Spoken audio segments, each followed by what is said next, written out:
I, Z, Z, Z, Z. Black Star Pirate Radio. Permont checks in at 56 degrees and sunny. Winds are moving from the northwest at 6 miles per hour. Good evening, architects of the airwaves. Tonight, we're calibrating our internal compasses, moving from confusion to clarity, mapping out the structures that define us, inside and out. Our first vector, asserting unwavering autonomy when the very systems designed for oversight are dismantled. What happens when a nation eliminates its own human rights watchdog? Concrete facts first.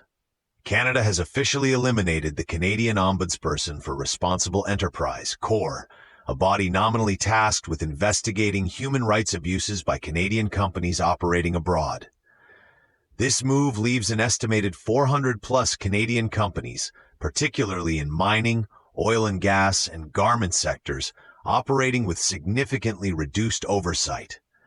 Those exposed are primarily vulnerable communities globally, who now have fewer avenues for recourse against potential abuses by Canadian-linked entities.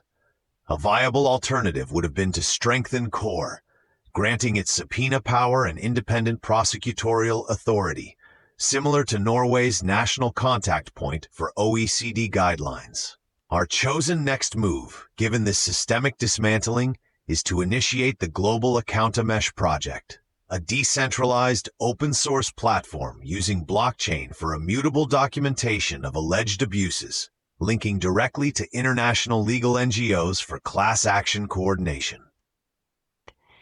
This situation isn't just a regulatory rollback, it's a symbolic silencing of distant cries. Culturally, we're talking about a digital truth beacon in the dark. Imagine a constellation of data points, each one a verified testimony, illuminating the shadows where traditional justice structures fail. It's about ensuring that even without official channels, the narrative of impact and accountability persists, carried by a distributed network of human intention, not just governmental decree. Exactly. This isn't just about collecting data, it's a systems hack. We're turning a bureaucratic void into a distributed ledger of accountability. The Global Accountamesh transforms passive reporting into an active, verifiable record, making the cost of non-compliance for these companies visible on a global, decentralized platform. It bends the rules of corporate impunity by creating a parallel, undeniable evidentiary trail. The playable next step for individuals is simple. Contribute and verify reports, becoming a node in this new justice architecture. Integrating logic and emotion here, the logic of verifiable data, the emotion of silenced voices. We have a caller. Togee, this is the Boundary Keeper. Your global accountamesh sounds like a digital bulletin board. Where's the actual enforcement, the legal teeth, when a company like Barrick Gold with multi-billion-dollar operations faces allegations? Who pays for the legal battles stemming from these blockchain records? Your claim of justice architecture needs backing beyond data points. The transmitter pops once, adjusts, holds, ozone drift. The signal is still here. Thank you, Boundary Keeper, for demanding clarity on enforcement. You're right. The mesh itself isn't a court. The legal teeth come from its direct integration with established international legal NGOs and human rights lawyers, who will use these immutable blockchain records as irrefutable evidence in existing jurisdictions. The cost for legal battles is fronted by pro bono legal networks and crowdfunded through the very communities impacted, leveraging the transparency of the mesh to demonstrate the scale and legitimacy of claims. Our approach is to build resilient inner and civic architectures by providing the unassailable provenance of evidence, which is the foundational structural vector for any legal action. From corporate accountability to the relentless pursuit of personal truth, we pivot now to a story that integrates logic and emotion as complementary structural vectors, the passing of an Argentinian activist after 50 years of searching. This week, Maria Elena Flores, a prominent mother of the Plaza de Mayo, passed away at 92, having spent half a century searching for her son, disappeared during Argentina's dirty war between 1976 and 1983. Her death underscores the unresolved trauma for the estimated 30,000 victims and their families, exposing decades of governmental complicity and delayed justice.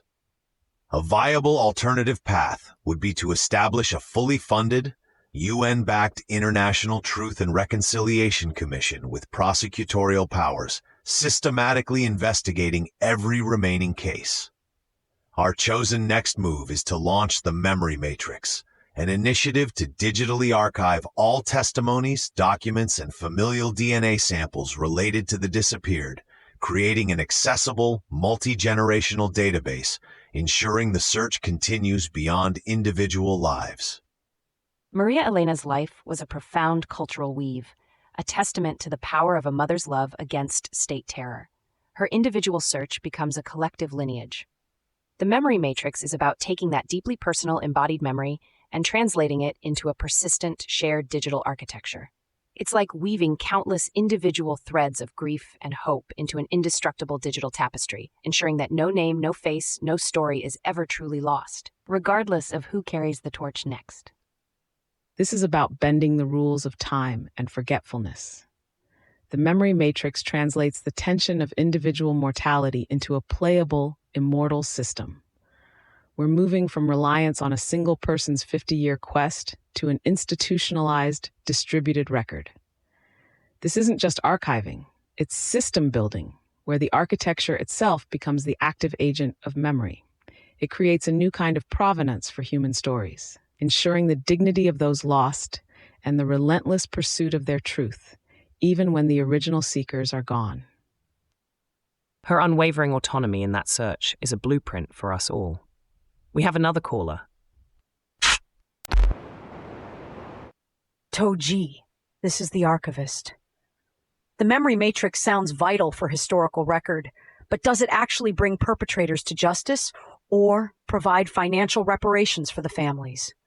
Many of these perpetrators are still alive. Who funds this vast digital archive long-term, ensuring its permanence and accessibility for future generations, especially with evolving tech? Archivist, you hit on crucial points about the ultimate scope and sustainability. While the Memory Matrix's primary aim is to preserve provenance and dignity through an unerasable record, not direct prosecution, it fundamentally enables future justice. The concrete impact is providing irrefutable evidence for any future legal proceedings, which can lead to reparations. Long-term funding for the digital infrastructure is secured through a decentralized autonomous organization, DAO model, drawing on a global network of human rights advocates and academic institutions committed to preserving historical truth. This model ensures not just financial longevity, but also technological adaptability, practicing sharp discernment to separate fleeting tech trends from architectural signal. Same dossier, new angle, keep the thread tight. Indeed, Togee. With Trump's withdrawal from the JCPOA in 2018 and the subsequent reimposition of sanctions, the deal is effectively back to square one, but the cards are now definitively in Tehran's favor. Iran has accelerated uranium enrichment beyond JCPOA limits to 60%, restricted IAEA access, and significantly advanced its nuclear program, accumulating enough highly enriched uranium for multiple weapons, according to recent IAEA reports. This exposes global non-proliferation efforts and regional stability, particularly for Israel and Saudi Arabia. A viable alternative to the current impasse would be a multilateral, comprehensive regional security framework involving all key regional players, Iran, Saudi Arabia, Israel, Gulf states, addressing nuclear issues alongside broader security and economic concerns, rather than a bilateral nuclear-focused deal. Our chosen next move is to launch the Citizen Diplomacy Network, leveraging secure, encrypted communication platforms to facilitate direct track-to dialogue between Iranian and American civil society groups, academics, and former diplomats, building trust outside formal government channels. This situation highlights how official statecraft can become a cul-de-sac. Our Citizen Diplomacy Network is about building cultural bridges where state-level diplomacy has faltered. Think of it as constructing a new, decentralized Silk Road of dialogue. It acknowledges that while governments might be locked in gridlock, the shared human desire for understanding and peace often transcends political boundaries. It's about cultivating the emotional intelligence necessary to see beyond caricatures, integrating logic with empathy to find common ground. This is the ultimate system bend. We're circumventing official blockades by empowering decentralized, human-scale diplomacy. The tension is that formal channels are broken. The playable next step is to create informal, yet robust alternative channels. By using secure comms and focusing on shared cultural touchstones and academic exchange, we're prototyping a more resilient civic architecture for international relations, one that favors consent and dignity, not just state-level power plays. It's about designing new pathways for dialogue, even when official doors are slammed shut.